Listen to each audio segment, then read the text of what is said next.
Hello friends, जैसे कि आप सब जानते हैं हम कर रहे थे कंस्ट्रक्शन प्लानिंग मैनेजमेंट कर रहे थे। जो हम कर रहे थे जेकेएसएसबी जेई सिविल के सिलेबस के अकॉर्डिंग कर रहे थे। तो इसमें हमने इसके 17 पार्ट कंप्लीट कर लिए थे। आज हम इसका 18th पार्ट स्टार्ट करेंगे, दैट मीन्स 18वां पार्ट इसका आज हम स्टार्ट करेंगे। 18वें पार्ट में आज हम देखने वाले हैं इसमें topic 5 steps to the perfect construction planning. ठीक है, तो जैसे कि हमने पिछले चैप्टर में हमने की थी फंक्शंस ऑफ मैनेजमेंट की बात की थी, तो उसमें हमने प्लानिंग का जिक्र किया था।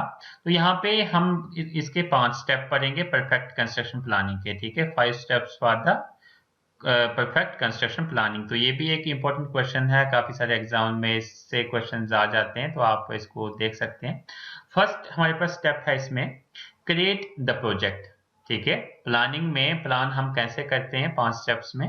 फर्स्ट हम क्रिएट द प्रोजेक्ट। सबसे पहले तो हमने प्रोजेक्ट को क्रिएट करना होता है। क्रिएट करना मतलब हमने प्रोजेक्ट को हमें क्या करना होता है, ओपन करना होता है। क्रिएट करने का मतलब क्या होता है, उसको क्या करना है, इनिशिएशन करनी है। ठीक है, इनिशिएशन का मतलब होता है ओपनिंग। ठीक है, हमने प्रोजेक्ट को ओपन कर लेना है, कोई भी प्रोजेक्ट है उसको ओपन करना है। ठीक है, ओपन डॉक्यूमेंट दैट स्पेल्स का मतलब होता है brings, that brings out the people resources and budget for the project. ठीक है, इसको प्रोजेक्ट क्रिएट करने में हमें क्या क्या रिक्वायरमेंट होती है, जैसे कि हमें पीपल की जरूरत होती है, रिसोर्सेज की जरूरत होती है और बजट की जरूरत होती है। ठीक है, तो वो हमने क्या करना है, प्रोजेक्ट को क्रिएट करना है इस तरीके से कि हमें कितने पीपल चाहिए, रिसोर्सेज वगैरह वो सारा हमने इसमें देख लेना है। देन सेकंड स्टेप है ड्राफ्ट एंड इनिशियल प्लान। ठीक है, हमने क्या करना है, एक इनिशियल प्लान को ड्राफ्ट करना है। इनिशियल प्लान को ड्राफ्ट करने के लिए हमें यूज करना है स्मार्ट एंड क्लियर प्रोसेसेस। ठीक है, स्मार्ट एंड क्लियर प्रोसेस का मतलब होता है जो भी प्रोसेस हमें यूज करने हैं वो स्मार्ट अच्छे होने चाहिए, इफेक्टिव हो और क्लियर हो। ठीक है, to set concrete that means existing specific goals of your project. जो स्पेसिफिक गोल है आपका या फिर जो एग्जिस्टिंग आपका जो प्लान गोल है वो फुलफिल हो जाए। ठीक है, तो इसलिए आपको क्या करना है, smart and clear process use करने हैं। वो कौन कौन से प्रोसेस होते हैं, क्या होते हैं, वो बात की बात है। ठीक है, उसके बाद हम नेक्स्ट बात करें एग्जीक्यूट द प्लान। प्लान को एग्जीक्यूट करना है। प्लान को एग्जीक्यूट कैसे करना है, call a meeting with your team. ठीक है, प्लान को एग्जीक्यूट करने के लिए आप अकेले तो काम को नहीं कर सकते, इसलिए आपको मीटिंग कॉल करनी है अपने टीम मेंबर्स के साथ। ठीक है, और आपको क्या करना है, आपको आपको उसमें जो एक्सपेक्टेशंस हैं और जो असाइनमेंट है प्रोजेक्ट मैनेजर्स की या फिर जो प्रोजेक्ट सुपरवाइजर्स की, तो वो सारी आपको उस मीटिंग में क्लेरिफाई करनी है कि किसको प्रोजेक्ट मैनेजर बनाना है, किसको सुपरवाइजर बनाना है, किसको क्या काम देना है। ठीक है, तो वो हो गया एग्जीक्यूट प्लान। ठीक है, प्लान को एग्जीक्यूट करने के बाद आपको क्या करना है, ट्रैक योर परफॉर्मेंस, अपनी परफॉर्मेंस को चेक करना है। कैसे चेक करना है, आपको जो डाटा है आपको गैदर करना है। ठीक है, गैदरिंग डाटा ऑन की परफॉर्मेंस इंडिकेटर्स। की परफॉर्मेंस इंडिकेटर्स क्या होते हैं, मतलब जो की परफॉर्मेंस इंडिकेटर का मतलब होता है कि आपको जो कंस्ट्रक्शन साइट पे जो भी आपका मतलब काम जो कैसे करना है वो कितना हो रहा है वो आपको देखना है। जैसे कि मतलब आपको जैसे ऑब्जेक्टिव्स हैं वो ट्रैक करने हैं, आपकी जो परफॉर्मेंस है उसको ट्रैक करना है, क्वालिटी को ट्रैक करना है। ठीक है, उसके बाद नेक्स्ट फिफ्थ स्टेप है close out and evaluate. Close out and evaluate करना है using the data you gather. जैसे कि डाटा आपने यहाँ पे गैदर किया, इवैल्यूएट योर परफॉर्मेंस, आपको उससे डाटा से आपको इवैल्यूएट करनी है परफॉर्मेंस। डाटा जैसे ही आपके पास आ जाएगा आपको पता चल जाएगा कि हमारी परफॉर्मेंस कैसी चल रही है। ठीक है, उसके बाद आपको वो डाटा जो है अपने टीम मेंबर्स के साथ आपको डिस्कस करना है एंड आपको देखना है कि अगर कोई दिक्कत आ रही है तो उसको आपको इम्प्रूव करना है। ठीक है, नेक्स्ट प्रोजेक्ट में आपको उसको इम्प्रूव करना है। ठीक है, तो ये हमारे पास थे 5 स्टेप्स थे परफेक्ट कंस्ट्रक्शन प्लानिंग प्रोसेस के। ठीक है, These are the 5 steps to the perfect construction planning process। ठीक है, आई होप आपको सारे स्टेप्स समझ में आ गए होंगे। फिर भी कोई दिक्कत हो आप कमेंट सेक्शन में पूछ सकते हैं। नेक्स्ट टॉपिक हमारे पास है, अगर हम बात करें बिजनेस प्लान की। ठीक है, तो बिजनेस प्लान की अगर हम इसमें बात करें, इसमें कुछ वाइज आ जाते हैं। वाइज का मतलब होता है क्यों।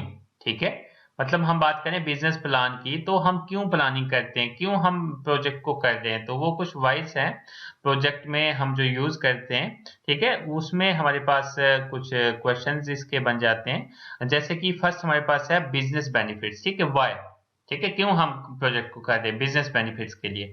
What is the return on investment of the project, मतलब उसमें इन्वेस्टमेंट करने से वाई हम क्यों यूज कर रहे हैं, इसमें जो इन्वेस्ट कर रहे हैं प्रोजेक्ट में उससे कितना रिटर्न आएगा, ठीक है वो। ठीक है, सेकंड है प्लानिंग परमिशन। प्लानिंग परमिशन की अगर हम बात करें, you must get approval and adhere to building and municipal codes. जो भी परमिशंस है वो अप्रूवल आपको ले लेने हैं, ठीक है। उसके बाद हम बात करें प्रोजेक्ट डिस्क्रिप्शन की। प्रोजेक्ट डिस्क्रिप्शन की बात करें, outline what the project is, ठीक है। मतलब आउटलाइन हमें वो प्रॉपर एक्सप्लेन होनी चाहिए कि हमारा जो प्रोजेक्ट है वो क्या है, ठीक है। हाउ हम उसको प्लान कर रहे हैं, कैसे हम उसको प्लान कर रहे हैं उसको एग्जीक्यूट करने के लिए, ठीक है, उसको काम करने के लिए हम उसको कैसे प्लान कर रहे हैं, ठीक है। देन थर्ड है पीएम एंड टीम। पीएम होता है project manager and team. Project manager and team मतलब उसको लीड कौन कर रहा है, who is leading. Leading that means project manager lead करता है, ठीक है। The project and who will make up the team, कौन टीम बना रहा है, ठीक है, वो टीम कैसी है, ठीक है, वो जो प्लान को एग्जीक्यूट कर रही है, ठीक है, वो टीम कैसी है, वो सारी चीजें इसमें आ जाती हैं, ठीक है। देन नेक्स्ट आ जाता है हमारे पास प्रोजेक्ट डिजाइन। प्रोजेक्ट डिजाइन की बात करें तो इसमें हमारे पास प्लान्स आ जाते हैं, ब्लूप्रिंट्स आ जाते हैं, अदर ड्राइंग्स आ जाती हैं, ठीक है। उसके बाद हम बात करते हैं bid and contract. Bid and contract का मतलब आपको पता ही होगा, जो हम कॉन्ट्रैक्ट वगैरह करते हैं, टेंडर वगैरह निकालते हैं, वो उसको ही हम बिड एंड कॉन्ट्रैक्ट बोलते हैं, ठीक है। These are a couple of different bidding methods which should be detailed here, also the details of the contract है, ठीक है। तो मतलब हमारे पास जो bidding methods है वो भी यहाँ पे हमारे पास डिफाइन होने चाहिए, जो भी डिटेल्स हैं कॉन्ट्रैक्ट की वो भी डिफाइन होनी चाहिए, ठीक है। उसके बाद हम बात करते हैं कंस्ट्रक्शन प्रोसेस की। कंस्ट्रक्शन प्रोसेस में हमें क्या करना है, आइडेंटिफाई करनी है एक्टिविटीज, ठीक है। उसके बाद रिसोर्सेज रिक्वायर्ड है, कौन कौन से रिसोर्स रिक्वायर्ड होंगे, ठीक है, कि हमारे पास जो प्लान बनाया है उसको फिजिकल रियलिटी देने के लिए हमें क्या क्या रिक्वायरमेंट होगी, वो आ गया हमारे पास कंस्ट्रक्शन प्रोसेस। मतलब जो भी प्लानिंग की है उसको फिजिकल रियलिटी देने के लिए क्या क्या चीजें रिक्वायर्ड होती हैं, उसे हम कंस्ट्रक्शन प्रोसेस बोलते हैं। Then occupation and defects liability period. इसमें क्या हो जाता है हमारे पास, outlining the process the client takes once processing the development to occupy it, ठीक है। Then evaluation after occupation. Evaluation after occupation का मतलब होता है कि इवैल्यूएट करना ऑक्यूपाई करने के बाद, like a postmortem. Like a postmortem जैसे हम बात करें तो पोस्टमार्टम में हम क्या करते हैं, नोट करते हैं सारी चीजें कि ये मान लेते हैं पर्सन का पोस्टमार्टम करते हैं तो हम जानते हैं कि ये कैसे मरा, क्या हुआ। तो वैसे ही हमने इवैल्यूएशन करनी है आफ्टर ऑक्यूपेशन के बाद, ठीक है। आई होप आपको ये भी समझ में आ गया होगा, ठीक है, कि ये जो वाइस हैं ये कुछ मतलब क्वेश्चंस हैं, इनके आंसर या फिर इनके हमारे पास सॉल्यूशन जो है होने चाहिए, ठीक है। आई होप आपको समझ में आ गई होगी, फिर भी कोई डाउट हो आप कमेंट सेक्शन में पूछ सकते हैं। नेक्स्ट टॉपिक हमारे पास है, इंपॉर्टेंट टॉपिक है, the project construction plan is made up of many documents, ठीक है। तो मतलब कौन कौन से डॉक्यूमेंट्स हमारे पास रिक्वायर्ड होते हैं कंस्ट्रक्शन प्लान्स के लिए, ठीक है। कंस्ट्रक्शन प्लानिंग हमने करनी है, उससे पहले हमें डॉक्यूमेंट्स की रिक्वायरमेंट होती है। बड़े इंपॉर्टेंट डॉक्यूमेंट्स ये हमारे पास होते हैं। फर्स्ट होता है हमारे पास स्कोप डॉक्यूमेंट, ठीक है। स्कोप डॉक्यूमेंटेशन, स्कोप डॉक्यूमेंटेशन क्या होती है हम इसमें आगे देखेंगे। देन हमारे पास WBS वर्क ब्रेकडाउन स्ट्रक्चर हमारे पास इंपॉर्टेंट डॉक्यूमेंट होता है कंस्ट्रक्शन प्लान में, ठीक है।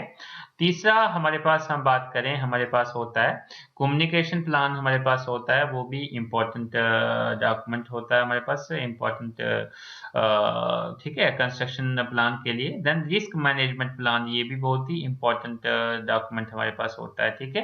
तो हम इनके बारे में अच्छे से देखते हैं ये क्या होते हैं। सबसे पहले तो स्कोप डॉक्यूमेंट की अगर हम बात करें, स्कोप डॉक्यूमेंट क्या होता है, तो scope is the list of goals. अब स्कोप की बात करें तो मतलब इसका क्या स्कोप है, हम जो मतलब काम कर रहे हैं, जो प्रोजेक्ट हम कर रहे हैं उसका स्कोप क्या है, उसका गोल क्या है, ठीक है, उसका ऑब्जेक्टिव क्या है, ठीक है, क्यों हम कर रहे हैं। डिलीवरेबल मतलब हमें क्या क्या उससे डिलीवर होगा, क्या क्या चीजें मिलेगी, उसका फीचर क्या क्या है, उसके फंक्शन क्या है, उसके काम क्या है उसके, ठीक है, उसकी डेडलाइन क्या है, उसकी कास्ट क्या है प्रोजेक्ट की, वो सारा इसमें स्कोप डॉक्यूमेंटेशन में होता है, ठीक है। It's the overall needs of the project, मतलब जितनी भी ओवरऑल प्रोजेक्ट की नीड है सारी इसमें होती है स्कोप डॉक्यूमेंटेशन में, ठीक है। You are outlining the business needs of the project as well by detailing the benefits among the milestones you will track to reach them. ठीक है, तो इसमें मतलब सारी डिटेल आपके पास होती है, ओवरऑल जो रिक्वायरमेंट है प्रोजेक्ट के लिए वो आपको इसमें डिटेल्स होती हैं इस डॉक्यूमेंट में, स्कोप डॉक्यूमेंटेशन में। ठीक है, उसके बाद जो बेनिफिट्स इसके होंगे वो भी सारी इसमें डिटेल होती है, माइलस्टोन जो आपने अचीव करने हैं वो भी सारे स्कोप डॉक्यूमेंटेशन में दिए होते हैं। ठीक है, सेकंड है हमारे पास work breakdown structure. Work breakdown structure क्या होता है? वर्क ब्रेकडाउन स्ट्रक्चर की हम पहले डेफिनेशन देख लेते हैं, फिर हम इसको देखेंगे। This is the document that visualises the key project deliverables and organises the work your team will do when the project is started into manageable sections. Think of it as a hierarchical decomposition of the work to be executed by the project team। ठीक है, तो इसमें क्या होता है, एक hierarchy होती है। हायरार्की का मतलब होता है एक हायरार्की दी होती है, उसमें कौन मतलब एक इसमें हमें विजुलाइज हो जाता है, इस डॉक्यूमेंट में हमें विजुलाइज हो जाता है, मतलब क्लियरली दिख जाता है कि कौन बंदा जो है कौन से काम को करेगा। ठीक है, जैसे कि लिखा है की project deliverable and organises the work. ठीक है, जो भी प्रोजेक्ट डिलीवरेबल है, हमें क्या क्या किस प्रोजेक्ट से किस काम से क्या क्या मिलने वाला है, कौन सा काम हमें कब करना है। ठीक है, उसकी सारी ऑर्गेनाइजेशन जो है वर्क ब्रेकडाउन स्ट्रक्चर से होती है। ठीक है, उसके बाद हम बात करते हैं कम्युनिकेशन प्लान की। कम्युनिकेशन प्लान भी एक बहुत इंपॉर्टेंट डॉक्यूमेंट है। इसमें हम बात करें to effectively implement various aspects of your project plan you must articulate them clearly and deliver them efficiently. ठीक है, तो आपका जो कम्युनिकेशन प्लान है वो अच्छा होना चाहिए, मतलब कम्युनिकेट करना एक पर्सन से दूसरे पर्सन वो अच्छा होना चाहिए, क्लियर होना चाहिए और डिलीवर होना चाहिए एफिशिएंटली। ठीक है, that's where this communication plan comes in. You need to define your goals and objectives, then decide on what tools and methods you will use to deliver। ठीक है, मतलब आपको जो आपका जो गोल है और जो ऑब्जेक्टिव है उसके लिए कौन कौन से टूल्स रिक्वायर्ड होंगे, कौन कौन से मेथड्स रिक्वायर्ड होंगे, वो सारे उसमें कम्युनिकेशन प्लान में होते हैं। उसके बाद ये बहुत ही इंपॉर्टेंट है risk management plan. Risk management plan बहुत ही इंपॉर्टेंट आपके पास है, जो होना चाहिए। ठीक है, मान लेते हैं कोई भी आप काम करते हैं उसमें रिस्क तो कभी ना कभी आ ही सकता है। ठीक है, मतलब रिस्क तो होता ही होता है, हर एक काम में रिस्क तो होता ही होता है, तो उसके लिए आपको पहले से ही प्लान होना चाहिए कि उस रिस्क अगर आ जाए तो उसको मैनेज कैसे करें। ठीक है, जैसे कि हम बात करें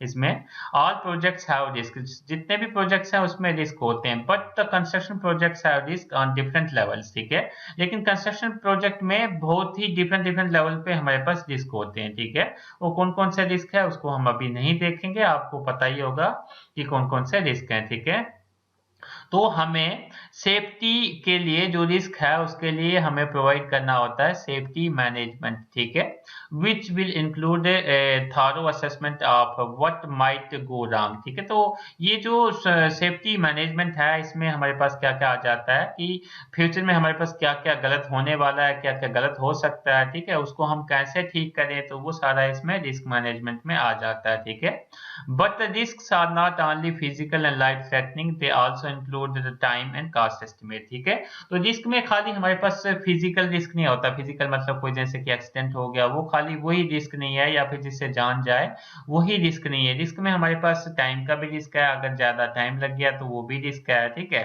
ज्यादा कॉस्ट लग गई वो भी रिस्क है। ठीक है, और भी काफी सारे रूटीन रिस्क हमारे पास होते हैं जो हमें ध्यान में रखने होते हैं रिस्क मैनेजमेंट प्लान में। ठीक है, आई होप आपको ये भी समझ में आ गया होगा, आपके जो भी डॉक्यूमेंट्स रिक्वायर्ड होते हैं कंस्ट्रक्शन प्लान में वो आपको पता चल गया होंगे, और वो डॉक्यूमेंट की क्या इंपॉर्टेंस है वो भी आपको पता चल गया होगी। तो इसमें से भी एक दो क्वेश्चन आ सकता है आपको एग्जाम में कि जो हमारे पास डॉक्यूमेंट्स है कौन कौन से रिक्वायर्ड होते हैं कंस्ट्रक्शन प्लान के लिए, और जो डॉक्यूमेंट्स है कौन से डॉक्यूमेंट का क्या क्या काम है वो आपको समझ में आ गया होगा। ठीक है, आई होप आपने चैनल को भी सब्सक्राइब किया होगा और बेल आइकन को जरूर प्रेस किया होगा। ठीक है, अगर बेल आइकन को आप प्रेस करते हैं तो आपके पास जैसे ही मैं नया वीडियो लेक्चर डालता हूं वो आपको मिल जाएगा।